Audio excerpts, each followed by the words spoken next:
Are you familiar with the scapegoat ritual in Leviticus? I mean, I have read about it and read some commentaries, but I mean, I'm not an expert by any stretch. Sure. Well, and I'm not either, but, something interesting about it, I think, can give us some insight into the nature of government as we have it today. I think if you look at the Leviticus story of the scapegoat ritual, you have one goat where all of the collective sins are cast onto the back of this he-goat. And this was typically, a smelly goat, a mischievous little goat. And if you've ever looked at goats, sometimes they're silly. Their tongues hang out. Mm-hmm. They look like an easy target, like a Looney Tune, like a cartoon. An easy target to put all your, say, that little demon-looking creature, that's the guy that we're gonna blame. So they put their sins onto the back of this little he, and they send it out. The second goat is brought into the high priest. The high priest brings it into the Holy of Holies in the tabernacle, sacrifices the goat in private, nobody sees this, and then takes the blood of the goat and proceeds to sprinkle. He comes out, the priest representing God the Father in this Leviticus, this ancient tradition. So the priest is an avatar. He's a symbol for God the Father in relationship to Israel. He comes out of the Holy of Holies, and he takes that blood of the second goat, and he sprinkles it, and he sprinkles it as if it's his blood offered to the people. And because he represents God the Father in this ritual, it's as if God the Father's blood is pictured here being offered to the people. I like to contrast that imagery with the notion of sacrifice that was going on at the time of the ancient Israel in places like the Incas, in places like the Aztecs, in which it was clearly understood that the people had gathered together before their ziggurats or their temples or their pyramids, and they'd offered a representative of the people, usually a slave or a young child or adolescent, to be sacrificed to appease the wrath of the gods. So it's this movement of the people to the holiest of holies, so that the priest will sacrifice this representative of the profane masses to appease the wrath of the deities. Whereas in the Old Testament, it's reversed. It's the deity represented in the high priest offering his shed blood in an outward movement, going from the hidden holy place to the profane masses. It's not the other way around of the profane masses going into the holy, but the deity represented by the high priest going to the masses and offering a symbolic representation of God's own blood, of God's own flesh torn apart for the appeasement of the masses in their resentments, their guilt, their anger. Well, yeah, that's a very interesting contrast. And I think you're right. I think a lot of people, they read things from the Old Testament and it seems barbaric and, what is it, superstitious, but a related example would be, I know a lot of people are very turned off by, Abraham and Isaac. But as you're mentioning here, that child sacrifice was not something that was invented in that particular story. That was commonplace. And of course, God stopped Abraham. He didn't have to do it. And he gave his own son for us, not vice versa. Yeah, exactly. And so what I want to kind of use as a kind of a contrasting metaphor here is this idea that the offering of sacrifice from God to the people, rather than the opposite of the people demanding blood. And that's what I want to get at with the nature of the state itself. The state, I believe, is a continuation of that ritual human sacrificial religion from generations past. That's a perpetuation of that pagan logic, the idea that God is someone who demands the blood of innocents to forgive his anger. Right, right. And that's the same logic we have with the state today. It's better that one drug user perishes so that the whole nation does not perish. That's to paraphrase Caiaphas' language when he describes that. He says, you guys don't know what you're talking about. It's expedient that Jesus dies, that we sacrifice his blood so that our whole nation, our whole game is not torn asunder. If we allow this man to stir the pot, allow him to break apart the hierarchy and the structures that we have built in our power structure, right?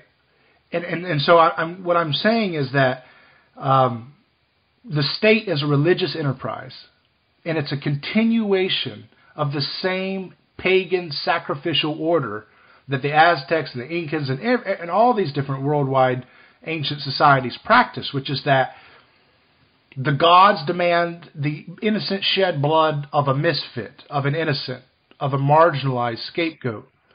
And so we will scapegoat the nonviolent guy with a broken taillight with deadly force. We will scapegoat the civilians living in overseas situations where we feel it's expedient to, incite regime change. We will scapegoat the drug user. We will scapegoat the unlicensed hair salon.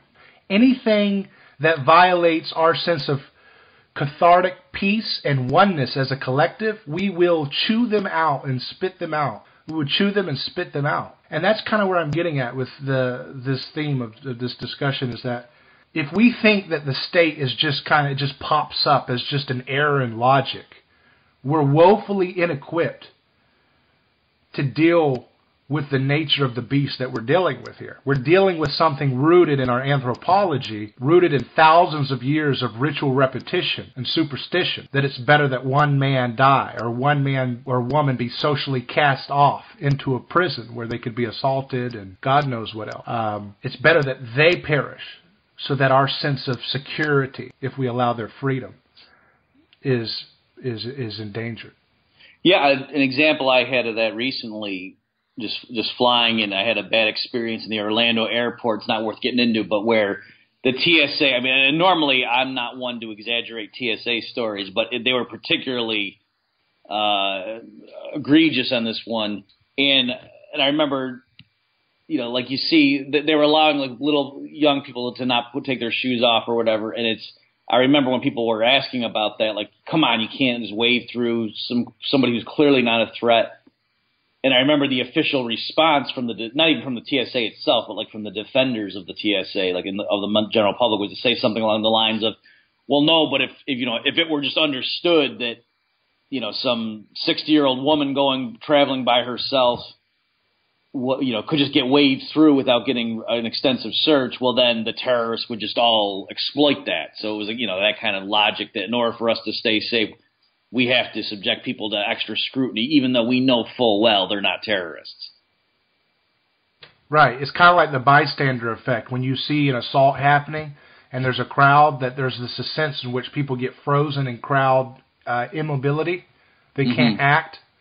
And all it takes is that one guy that's crazy enough to go against the crowd runs to the aid of the person in trouble, and all of a sudden it's like a cascade of mimetic imitation where all of a sudden everybody snaps into motion and they're instantly there to be good Samaritans and figure out how to save the situation. So yeah, I think there's something fundamental to what makes us human that we need to address, right? If we really want to make a substantial critique of the state that has teeth. That's where I'm getting at with this. Right, and I just to go back to something you said earlier, I'm paraphrasing, but it sounded like you were saying that, conventional libertarians, they are being very naive if they think that the existence and flourishing of the state is simply an intellectual error, and that, if we could just educate these people, and that's not what it is. And I've had similar thoughts that for agnostics or outright atheists, libertarians, if they don't realize there is this malevolent being that's orchestrating things behind the scenes in terms of this world, that, just from their standpoint, it doesn't really make sense. Just the normal evolutionary standard story. Why would humanity be progressing and then all of a sudden be plunged into the chaos of the 20th century? That sort of seems odd if it's just a matter of, we just keep getting better and better and getting more and more fit for our environment. Whereas, the Christian explanation of human history makes a lot more sense to fit those kind of facts, I think. Yeah, I agree. And even if you want to, for the sake of argument, exclude the possibility of some type of spiritual malevolent being or presence, you would still be without, I think, any evidence to maintain this Enlightenment era notion that libertarians have maintained of this, what I call romantic individualism, this idea that people just plop out as these little walking brains on sticks. They're not moved by passions and desires in their hearts. They're just moved by rational processing of data that comes to them. This is a very bizarre, outdated, and almost cartoonish joke of an account of what it means to be human. And I think so many libertarians just kind of presume this kind of enlightenment. And I know that, we could do justice and say, yeah, it's more nuanced than that. But generally speaking, there's this obsession with my rights, my sovereignty, my individual, integrity. And it makes it look like the cartoon of the libertarian being the person who's on the border of his property line shooting an AK-47 into the sky, doing heroin in front of a bunch of neighborhood children riding their bicycles. And they're like, this is my inalienable right to do this. This is my property. It's like, this is absurd, right? And of course, most libertarians would rightfully say that's kind of a cartoon of what we are. But it illustrates a point, I think, that hits home for the average person who's interacting with libertarian rhetoric, right? That I think we would be very woefully mistaken to not pay attention to that.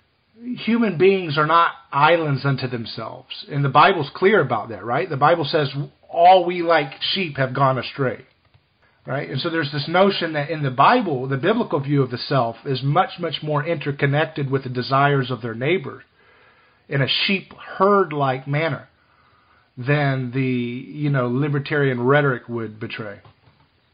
Right, and I guess I'm agreeing with what you're saying, and maybe the way I've encountered this phenomenon and try to get my arms around it is that, and you're right, here we're speaking of a subset of libertarians, and here I mean, at least from where I'm coming from, is the way a lot of them argue in practice. So I don't think the stuff I'm going to be talking about flows from the the principles of libertarianism itself, which I still think are solid as far as they go. But yeah, I have seen people that they look at like the collectivism that's associated with coercive ideologies, and then their conclusion is any sort of collective thought whatsoever is bad, such that I've actually seen certain libertarians arguing that like tennis is a more libertarian sport than basketball, like singles tennis, because there you're the individual, whereas basketball or football or whatever are collectivists, and so as libertarians we should be skeptical about those sports, which of course is silly, or downplaying the importance of the family and let alone the church if they're atheists, thinking that it's each individual, you're just you grow up in this own world by yourself and you don't need any attachments, you just sign contracts and that's your relationship with everything, and not realizing that the issue is not that you're part of a group that existed before you were born and you're sort of born into these conventions and these expected social norms and relationships, and it's just the reason the state is bad is because it's coercive, not because it's an organization per se or that it has relationships between humans beyond the individual. So that's the way I've seen it, that they're realizing they don't like the state's version of collective group associations and therefore conclude all such things are patently evil. Right, and I think, again, that comes from this romantic individualistic notion that the desires of your heart are truly your own. As if people just desire to have a big house and a BMW because they intrinsically find them objectively, valuable, rather than the fact that their desires are stoked and inflamed and modeled by those around them, whether it's a TV commercial with a celebrity that has a big house that they admire, or it's just the guy down the street that has a better car than they do. And they say, if I could just have that symbol that they seem to own that gives them what I perceive to be a better sense of being. They're more satisfied in their being, right? If I could just have that, if I could just keep up with the Joneses, so to speak, then I would make it. Then I'd be satisfied, right? But that's an illusion, and I think the Christian understanding of desires is helpful. I think it's helpful that we incorporate this healthy skepticism of desire into Christian rhetoric. Into libertarian rhetoric, because I don't think that libertarian rhetoric on its own will ever meet the needs, will ever scratch the existential itch, so to speak, of the average Joe. I don't think that me and my inalienable rights is ever going to be a sales pitch that will really resonate with the hearts of the average person. That's why it's perpetually a ghettoized concept. It's always left for, people who are more left-brained, people who are more analytical, and they want to study these abstract ideas. They're not abstract. They're pretty practical. I'm not, but I think we're always going to be marginalized to the book club set as long as we don't understand the robust kind of full package picture that Christianity provides. If we incorporate that, even if we're secular, I think we should be able to incorporate Christian concepts of the self and self-restraint and virtue and not giving in to desires all the time. I think we should be able to incorporate that seamlessly into our liberty. Yeah, I think you're right that there is a certain emptiness to it, and you're right, that might explain why it is that only a certain demographic seems to be attracted to libertarianism as it's been conventionally popularized, at least in the United States. And why is it that so many people fall for the appeal of socialism? And I think you're right, because socialism, at least on the surface, says we are the social system. We're the ones that are going to take care of the poor and the sick. And certainly Ayn Rand's version of market capitalism explicitly says, that selfishness is a virtue, and you can see how that would turn off a lot of people, and vice versa, how it would only attract a certain type that would reinforce these stereotypes. So you could understand a young person. Hayek has a quote where I'm paraphrasing, but he's explaining the significance of Ludwig von Mises' book on socialism. And Hayek says something like, when that first came out, it was shocking because in my time, all the best men were socialists. And, of course, what he meant was that was the moral thing to be, because that was the system that wanted to take care of people. So you're right. I think there is a problem, even just in terms of marketing, if capitalism and market economics and freedom, as you and I understand that term, if that comes off as being saying, oh, just look out for yourself, and it's always viewed as the reason we're against Obamacare is because who are you to put a surtax on my $1 million plus income, as opposed to, no, I really sincerely want to help the sick, and giving the government more power is going to actually make it worse in the long run. Precisely. That's exactly where I'm getting at. So my basic gist of this argument is that libertarianism, as the rhetoric is often construed and the arguments are laid out, is a me-oriented frame. And it doesn't mean it's inherently immoral or selfish. I'm not saying that. I'm saying it's a me-oriented concept, right? And so Christianity, if we do a Christian leavening of liberty, the Christian rhetoric would be a you or an other-focused rhetoric. So it would not be about, well, it's my inalienable right to have a bazooka and fire it off, and you can't tell me what to do, and I should be able to smoke opium and fire off my bazooka and leave me the heck alone. It's like, what about the other approach, which is like this? Do you have a moral right to use violence against your neighbor to stop a nonviolent behavior? Just that simple concept, right? So I don't think I'm ever going to be able to persuade the average Joe that, arguments about the 16th Amendment being unconstitutional and the economic distortions and destruction that the income tax creates. I don't think they'll ever get it. I don't think they'll ever be moved by those arguments. But you know what I think they might be moved by? If you paint the story, if you tell the story of someone like Irwin Schiff, who resisted taxation because he morally objected to it, and he tried to teach others about it.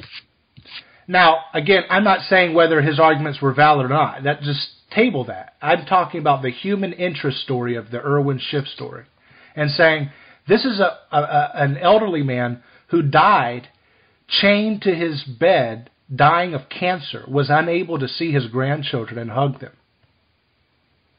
Right. And you could say, what was the grievous sin that put this man in a cage? If you wanted to give the status, give him a little bit of a room to argue, you'd say, okay, let's cede your argument. Let's say, yeah, it was greedy. I don't think he was, but let's just assume, okay, he was greedy. Would you cage an elderly man because he's greedy? Right. And when you focus it on the other, how do I love my neighbor? I think it resonates with the average person. So it cuts through all the fat, right? It cuts through all the, but what about the rich and they have to pay their fair share and all this stupid stuff. And, it cuts through the rational arguments that appeal to the geeks, and it just gets right to the heart of the human morality of it all, right? To say, why is an elderly man being caged in the 21st century? It seems so barbaric and brutish and vulgar and ugly and just antiquated, like something from a superstitious medieval time. The idea that you would cage and you would cage a man who's elderly for the sin of perhaps being greedy with his money, not wanting to share it with the collective enough. Right. I agree entirely. And I think you're right, too, that anecdote really does make it tangible, that this isn't some abstract thing about money, but ultimately when they say taxation is voluntary in our system, and you realize, well, no, not really. They rely on voluntary compliance, but yeah, if you don't pay and they say you owe them, they have the right to come do that according to their rules. And I call telling stories of victims, I call it the gospel technology. Because if you think about the story of Jesus, right, it's the Gospels, it's eyewitness accounts of the wrongful persecution and death of Jesus Christ, right? And so you see in the Gospel stories, Matthew, Mark, Luke, and John, you see Jesus wrongfully accused, wrongfully persecuted, abandoned and rejected by his community, and killed, isolated from no support. Even his own followers were drawn into the crowd frenzy and would stay silent and abandon him like Peter did. Right? Mm-hmm. So the telling of that story is a disinfectant that opens up. That's what Paul talks about when he says, if the powers of the air knew, which is a reference to the governments and kingdom authorities. He said, if the government knew, if these systems of evil knew what they were doing when they crucified the Lord of glory, they wouldn't have done it. Because when they did it, when they put God through our meat grinder of sacrificial violence, God broke the system from within. And his innocence, his radical innocence and nonviolence in the face of this vulgarity of the crowd was so powerful that by just simply telling the story of his wrongful persecution, it unmasked the system that had killed him, to the point where when Jesus resurrects, it creates this dissenting community within the Jewish community. There's not unanimity. In the story of Oedipus Rex, the crowd is unanimous. Oedipus, they write the story. Oedipus is guilty of all the crimes. Oedipus says it himself in the story. They write the victim's lines in for him, that the victors write history. So they write in, Oedipus says, I'm guilty of all the things you've told me that I'm guilty of. It's true. I am the cause of the plague. I have broken these taboos of patricide and incest. It's all true. I'm guilty. And I am the cause of the calamity of the town, and I will blot my eyes out and leave the community. So this is an example of a successful sacrificial myth being written. Whereas with Jesus, because he's innocent and because the Gospels tell the story of his innocence, it breaks the system. Because now we have a dissenting opinion. We have a group of people, the early church, saying, no. You killed the Lord of glory. You killed God himself. And by telling that story, by showing his wrongful persecution, it affected the communities that this story of the gospel spread to. And so what I'm suggesting is we libertarians, if we really want to harness the power of the gospel, we should take that technology, show the stories of the victims of wrongful persecution in a state system, and that will undo and unmask and defang over time the power of the state in its ability to sacrifice people for its own desire. Yeah, I think you're right on both counts, that's certainly part of the reason that the Christian gospel is so compelling, is that people just get drawn in by the story and they realize, an innocent man was killed, and that's just gripping as a narrative, and that for sure the way to illustrate a better way to get across the injustice of the current coercive system is certainly not to hold up a billionaire and say, their dividends were taxed, and arguably that's inefficient. You should. So yeah, I think you're right. Yeah, I'm basically talking about just continuing the revelatory power of telling the stories of our victims, right? Because the drug user that's thrown in a cage where they have a high probability of facing violence. I was just talking to John Beza. You know John Beza? Yeah. And he was, he worked as a corrections officer. And I asked him, what's the probability that even if you're a nonviolent person, you're going to have to engage in violence if you want to survive in prison? He said it's close to 100%, Mm-hmm. So even if you wanted to be a man of peace, you can't be if you're thrown away in our prison underbelly system. And so this idea that if we expose this evil, this dark stuff that we don't want to talk about, we just talk about it indirectly, like, well, don't drop the soap. We just laugh and this kind of like it's like a guilty pleasure of our community.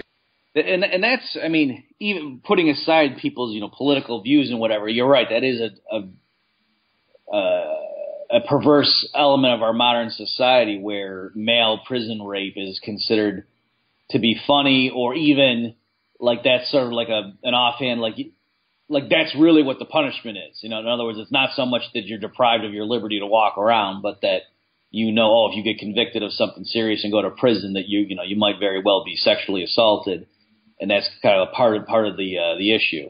That's part of what your punishment is. So it is amazing. Whereas, of course, if that had been officially, that coming from the judge's lips, everyone will recoil and say, "Oh no, we're a barbaric society if we did something like that."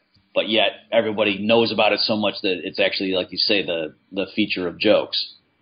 It's like our guilty pleasure, isn't it? Right. Yeah. That it's sort of, oh, you did such and such, and so you'll say hello to Big Joe in the Slammer for me, ha ha. And then tell that to Jedediah, who's in prison for selling raw milk as an Amish farmer, right? Right.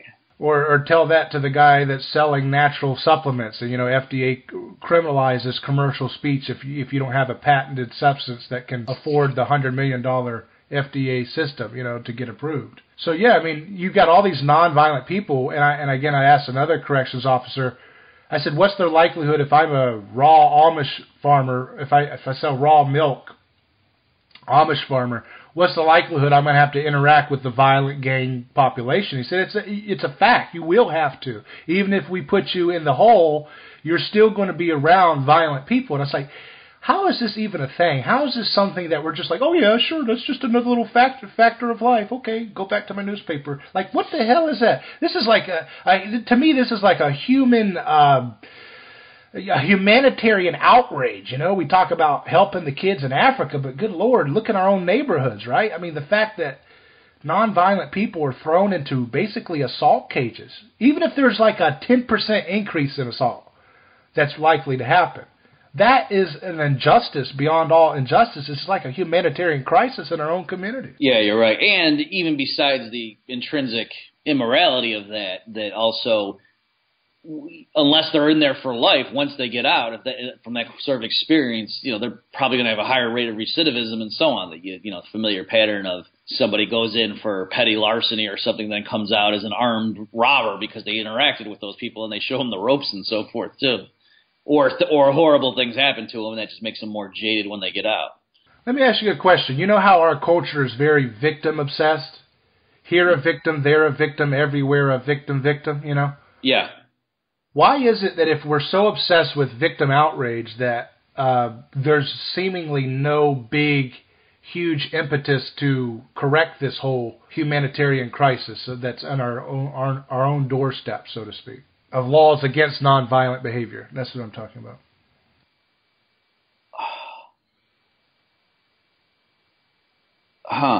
Because at first I thought you meant about like prison rape particularly, and there I was going to say because I think that conflicts with the feminist narrative, you know, and so that would be my explanation for that one. But if you mean more broadly, the specific victims of certain state injustice, I'm just throwing this out. I haven't thought it through fully, but it occurs to me that it might be because typically, you know, when you say in our culture it's victim this, the response is very often that's why the state needs to do such and such to break down, you know, these powerful private institutions that are fostering this victimization.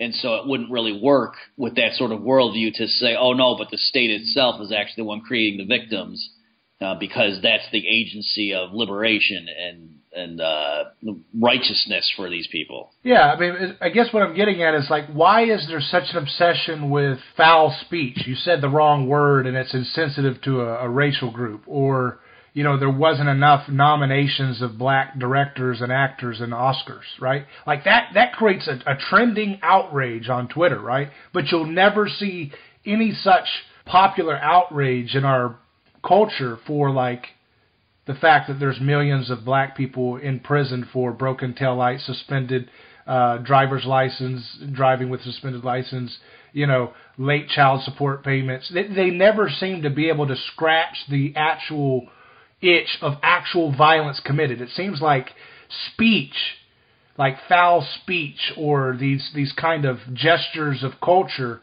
are more outrageous than actual obscene violence committed every day in our prison system against nonviolent people. Yeah, I suppose in fairness, the one area where I do see that is like with the Black Lives Matter and so on, that they, in terms of police, you know, the disproportionate killing, you know, that sort of thing. Like, so if a white police officer shoots an unarmed black teenager or something, people will rally around that and say this is part of a broader problem. But you're right, that's really the only example of that I can think of. And you're right, they focus on things that, in an absolute sense, just pale in comparison to the injustices that are unleashed by the state on the civilian population all the time. So that is interesting. And again, I really don't have anything more profound to say, because I think part of it is that the state is the vehicle to right all these alleged wrongs. And so it kind of undercuts your own position if you're focusing on how's the state hurting. Because even with the police stuff, it's not that they say, yeah, maybe we should get rid of government monopoly police provision. Instead, it's we need to educate white officers so they're not so racist. You know what I mean? Like even there, it's the broader culture and, you know, the America that's the fault. It's not so much, gee, maybe if there were competing police agencies, if one of them was too aggressive, then they would go out of business. Right, and yeah, exactly. My point is they're always shifting the solution to this kind of nebulous thing like sensitivity training. Like, how could you even measure whether that was accomplished or not, you know? Like, if you mandated sensitivity training by all police forces, they had to take sensitivity training to make them less racist, so to speak. Like, how would you even enforce whether it actually happened? And so that's like where all the focus, all the energy of outrage, someone's shot for selling unlicensed cigarettes. And the focus is on maybe that guy was a little too racial in his bias, as opposed to why the heck did you send armed agents to deal with cigarettes to begin with? Right? There's no actual systematic principled stand against criminalization of nonviolent behavior, period. It's always this kind of misdirection away from the state, right? Right, and I think the reason is because the people, again, we're speaking in broad generalities here, but I think, the people dominating that kind of conversation in U.S. politics and on social media, they are budding totalitarians at heart. So it's not that they want to have people living in freedom, so they don't mind that there's this powerful state apparatus with the ability to direct everyone's lives and to say you can't smoke this, you can't drink that, you can't do whatever. It's just they might disagree with the particulars of how it's been deployed thus far, but they want to retain that machinery. Yeah. I like to say that speech is violence in our age, and violence is passé. So actual violence is passé. It's kind of like ho-hum, whatever. But speech or differentiation, where it looks like someone is being excluded because of their race, that's where all the violence is in our culture.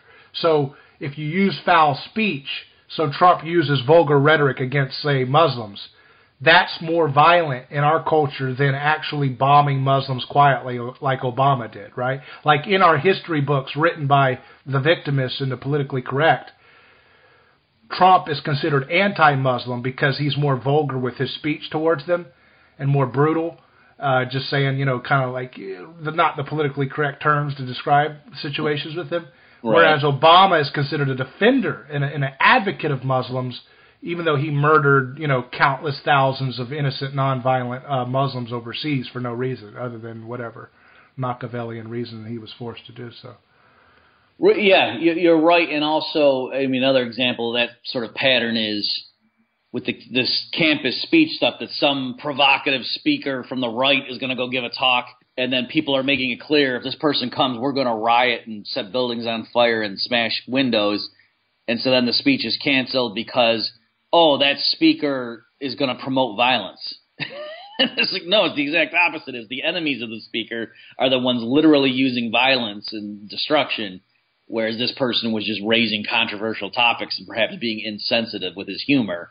And so, this is this weird inversion, like you say, where actual violence, like people are making jokes about punch a Nazi, and I realize many of them really don't mind. They think, if somebody's really voicing views that I find reprehensible and someone literally punches the person to shut them up, I'm fine with that. No big deal. Yeah, exactly. That's what I think the scapegoat mechanism that's at play with the government is what really needs to be highlighted in our interactions as liberty people, which is the state is a religious enterprise. It's a sacrificial machine that creates awe-inspiring sacred devotion to its functions, right? And so if we don't identify it for what it really is, which is a superstition that allows us to believe that it's okay and it's not violent if we do things as a collective that we ourselves individually would find morally reprehensible to carry out ourselves, if we don't dispel the superstition that if we get a large enough crowd together to do something immoral, somehow it's okay. That's a very barbaric, superstitious concept, which is at the very heart of the state's existence. And I think Jesus was dispelling that notion when he said, basically, who's going to cast the first stone? Right. Because, when you're the 45th guy in the crowd throwing stones, it's like a knee-jerk reaction. You just throw the stone almost like it's a motor function of your knee or something. You don't realize that actually I have moral agency here, and I'm responsible for this person's death. You don't see that when you're hidden in the crowd. And so I say that Jesus's confrontation of the crowd to defend the victim is the first act of deconstructing collectivism in history. Mm-hmm. Because he's getting people to take personal responsibility for the violence they're about to carry out. So that's kind of where I'm getting at, is that we should use the Christian story to reach to our African-American brothers and sisters, our Hispanic brothers and sisters, our liberal Christian brothers and sisters, and say, hey, 70% of America says they want to be like Jesus, right? They say they're Christians. Mm-hmm. So what does that mean? What does that look like? Does it mean we can throw our stones? Or does it mean we have to refrain from doing that? Yeah, I think that's a good perspective. Also, this is perhaps commonplace to you, but it's well known that there's aspects of the modern environmentalist movement that make it like a religion. We have to acknowledge humanity's guilt. We have to atone for our sins. Mother Nature's mad at us, that sort of thing. And we have to punish ourselves. And also, of course, communism in the 20th century, too, that a lot of people were like, that really became like the god of these people. And so I think it's ironic that a lot of atheist libertarians conclude like, oh, yeah, just like they fell susceptible to religion in the past, they got rid of that superstition, and then they embraced the modern ones. Whereas from a Christian perspective, I would say, yeah, it's because humans are built. They have this need to be a part of something bigger than them and to worship a being that's more powerful and wiser and more just than they are. And so if you take away God, the God of the Bible, don't be shocked when people turn to other things. They're not going to just be this rational calculator the way some libertarians think people ought to be. Exactly. So that's what I'm just to kind of summarize again, the state is a religious enterprise. It's founded on superstition, which scratches spiritual itches for collective bodies. And I think these collective bodies that the state creates with its adherents and faithful worshipers are wicked to their core. And we can't judge them as different from us because we have to say, forgive the Father, for they know not what they do. But at the same time, we have to expose to them kindly and graciously, give them a mirror to see the violence that's going on when we vote, when we sit on a jury and say guilty, throw the nonviolent person in a cage. We have to deconstruct that and do it in a way that doesn't, moralize and condemn them as less than us, but to see them as ourselves, to see, hey, I can see how I could get caught up in a group frenzy as well and do very immoral stuff, because it's like when you get into a collective mind, it's like you're almost possessed by the crowd, and I think that's how the government gets its power. It's this moral obfuscation of the crowd mind that it thrives off of, right? And I think Jesus, whether you believe he was God or not, Jesus is the one person in history that really treats the powers, which is what the state is, for what it really is, which is this kind of perverse, satanic, accusatory power of the crowd. I guess just to play devil's advocate, no pun intended, what would you say if somebody heard your like a secular libertarian heard what you're saying and he or she says, okay, but come on, let's be frank here. Probably some of the staunchest supporters of the drug war and foreign occupation of other lands by the military are coming from evangelical churches in the United States. So how can you be saying, isn't it ironic then that perhaps some of your chief opponents are some of the staunchest Christians around? And so, wouldn't they just say, yeah, the message of the Bible is there's moral absolutes, none of this wishy-washy, and drug use is wrong, and you got to, the consequences of sin and that sort of thing. Yeah, I would just say, that they're just because they use the word Jesus doesn't mean they're imitating Jesus. So Jesus says, be like me. He doesn't say worship me as Hercules. Right. And the average church parishioner, unfortunately, I think is largely taught a gospel that objectifies Jesus as an idol. So to paint this into a biblical story, look at like the story of Peter walking on water. The way the average evangelical has presented Jesus, they would stay in the boat trembling in fear, worshiping Jesus for walking on water. But that's not the picture that Jesus gives us in that story. Jesus says, you, Peter, get out of the water, get up, get out of the safety of the boat, and do like I do. Be me, become me, right? Mm-hmm. And that becoming, the imitation of Jesus, I think is lost in the average popular Christian imagination, so that Jesus becomes basically just another idol. You say, well, it's just another religion for the average Christian, where it's like, okay, well, there's somebody in charge up there, right? Yeah, well, who is it? Well, it's Jesus. Okay, check, got that one right. Okay, well, you feel kind of guilty for being a bad person, right? Yeah, I do. Well, say uncle to Jesus. So you're like, all right, uncle, I give up. It's Jesus. You're the big guy. You're the tough guy. All right.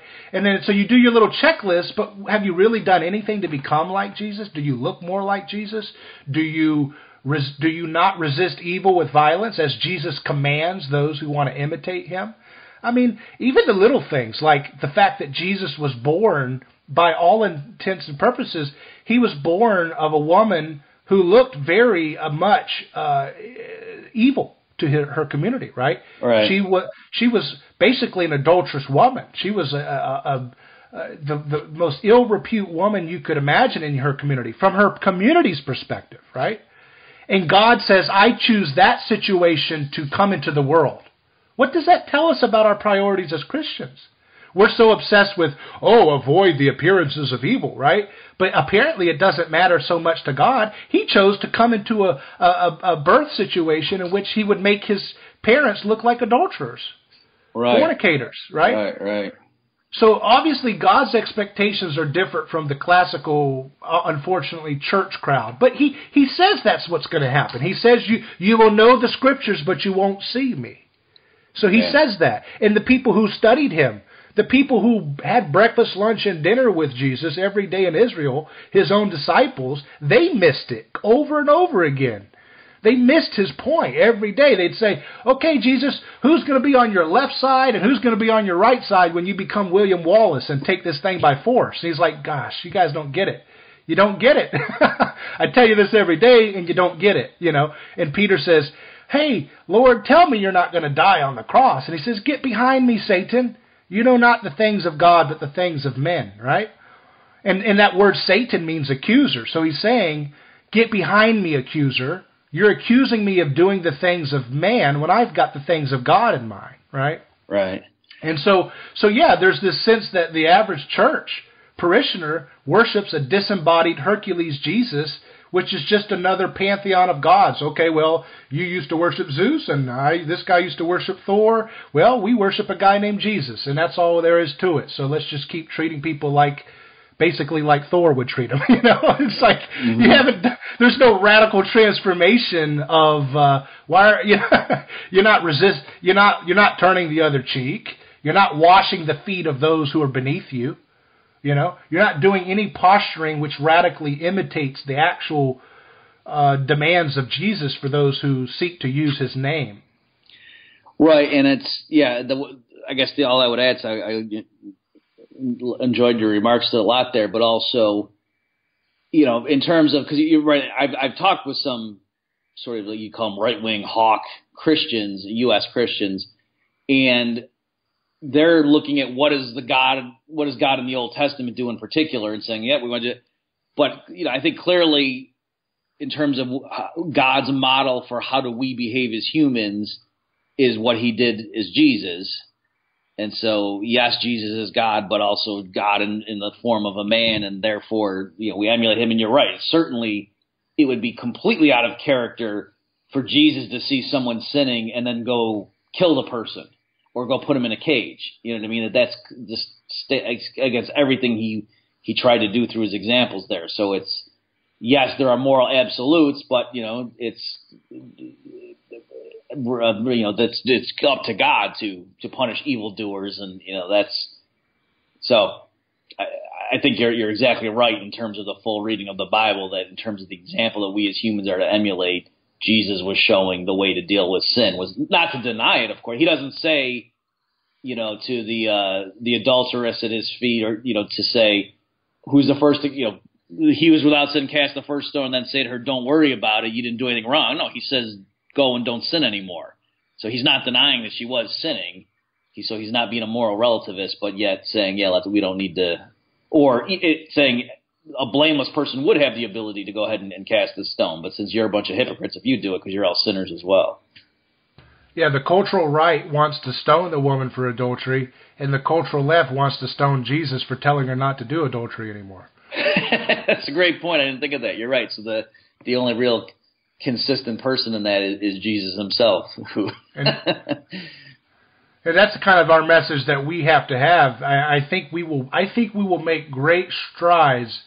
You can take Jesus to Ferguson, Missouri with the Black Lives Matter protesters. You can take them there, and you can have currency with those people if you can have a conversation with them. What would Jesus do here? How does Jesus expect us to treat our neighbor? What does Jesus say about the human heart?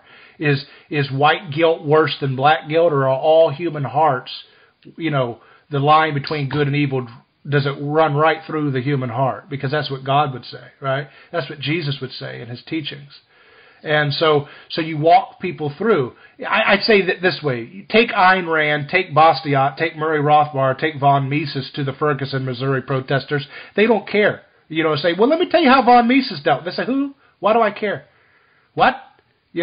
Take Rothbard. Well, who? I mean, and it doesn't mean that they're bad people, but my point is that look at how much more beautiful and how much more bridge building we have if we say, what would Jesus do? Let's walk through this. Would Jesus throw a stone? Would Jesus scapegoat the police? Or would Jesus look at the power system and say, why are we sending armed agents to deal with nonviolent people? Why are we sending an armed agent to say, hey, check your taillight? I mean, come on. That's a demonic culture right there. You send deadly force to say, hey, check your taillight. You might cause a wreck one day. I mean, this is absurd, right? There's no neighborly love in any of this system. And I think Jesus, if we bring him up, we can go to Hispanic communities who say, I don't really know anything about Rothbard von Mises, Bastiat. I don't know anything about those people, but when you tell me about Jesus, it makes me reflect. It makes me think about my roots. It makes me think about the stories that I share with you in commonality, right? Mm-hmm. And I think that this message of sharing Jesus in the liberty movement, not only is it a wonderful opportunity to spread the gospel, but it's also a wonderful opportunity to build bridges so that our culture can heal from all this racial division and, ethnic and economic divisions that our society keeps having. Yeah, I think you're right, and certainly since there are so many people in these communities that are actual Christians, that's a very easy starting point. But I think you're right too that beyond that, because I can imagine a lot of secular libertarians listening to this saying, okay, that's fine and well for those of you who believe that stuff, but I don't believe that, so I'm certainly not going to cater to something that I think is just purely a myth. But I think with your remarks earlier were getting at it as well, that it's not simply a matter of using Jesus or not. It's this matter of, I think, the appeal of the interventionist left, let's call it for lack of a better term, is that this group mentality, and they are catering to certain motivations and desires that people have. And if libertarians confine themselves to rugged individualism, they are only going to keep appealing to that narrow spectrum of people for whom that's appealing. And there's a whole broader group that, I mean, it's like I've often been struck by, maybe this is partly where you're coming from too. When I go to a libertarian event, the people who show up, they're upper middle class white men. I'm generalizing, but that's roughly true. And they're the ones who are least likely to be victimized by the state in our current society.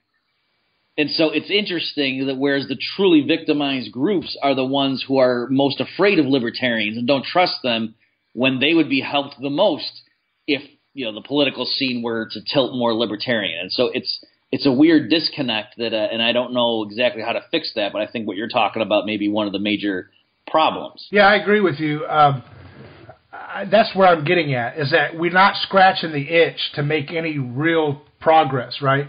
Like Martin Luther King resonated with the country, and the liberty message should be resonating on the same level. It really should, It really should.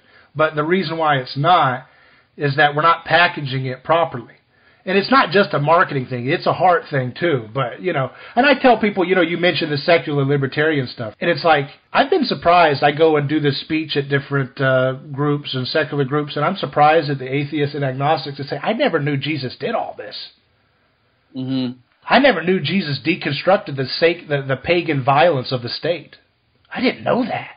I thought Jesus was all about, hey, just, be careful, little eyes, what you look at kind of thing, little Sunday school Jesus. I didn't know that there was like all this teeth to Jesus being this founder of this new movement, this new world order of reality that's going to upend everything we think is sacred and think is untouchable, right? Right. And so when you present Jesus in this, it's just presenting Jesus instead of kind of couching him in all this kind of sterilized theological packaging. We just kind of present the real Jesus. I'm surprised at how many atheists say, man, I want to learn more about Jesus. I want to read his books. And it's like, why not? I mean, we read Steve Jobs' biographies that are 400 pages because he created the iPod and gave us Toy Story. But Jesus split time. Wouldn't you want to study a guy who's that powerful if you don't even think he's God? If you don't think he's God, wouldn't you want to, if that guy can split time, so literally we count our time as, this is the year 2017 from the year of our Lord. Right?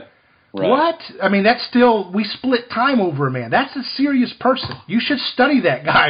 Whether you don't agree with anything, you think you don't agree with him or not. Like, Anybody, if he's just a man, he's the greatest man of history who ever lived. Right. I mean, empires were fought in his name, the greatest scientific discoveries, economic theories, hospitals, every kind of concept you can almost imagine in the Western world was inspired by the name of Jesus, opening up this paradigm of prosperity wherever it went. Not some perfect prosperity, but it kind of fits and starts, just like the Bible says that the kingdom of heaven works itself like a yeast in a loaf. It's a slow process. It doesn't happen overnight. And so this leavening that Christianity has provided to the world is the most radical, transformative, beautiful aesthetic one could imagine.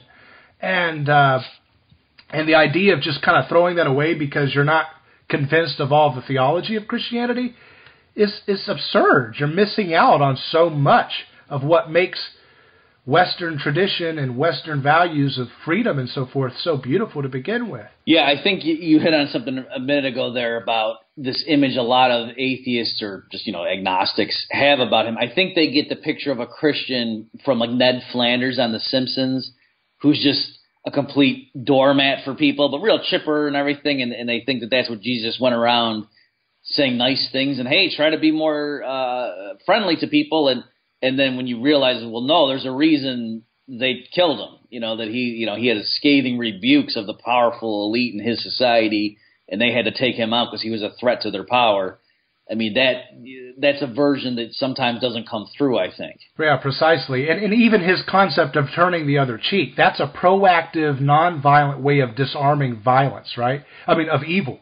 Because I tell people, you know that logic that people say, if you legalized drugs, it would basically eliminate the black market, right? Because when you would, and what that is that's the turning of the cheek principle that Jesus is teaching. If you use nonviolence to deal with vices, it has a way of crippling evil, such as selling drugs and so forth. If you find that to be sinful, Jesus' turning of the cheek principle is a way of proactively dismantling that evil, because the desires of profit that a drug gang has, when they reach for that evil without violence resisting it, right? The violence is the drug war. If you remove that violence, if you say turn the other cheek to that violence, it's a proactive way of allowing the desire for profit of the gang leader to basically dissipate its own power, right? Because if you legalize the drugs, literally the cartels would go away. They would collapse.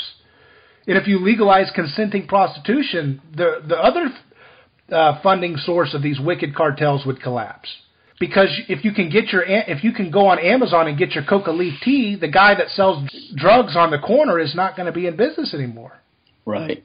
It would be just as well if he sold turnips than if he sold some kind of cocaine, right?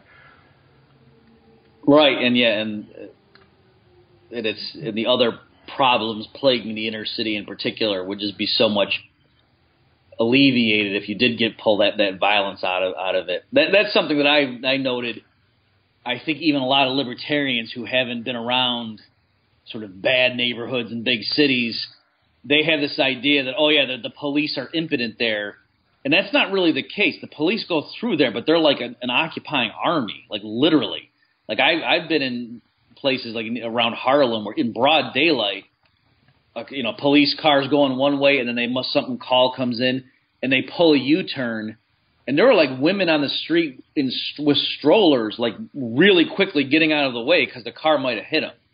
And the police didn't drive like that, in the financial district. They would be much more careful to not just all of a sudden whip the car around.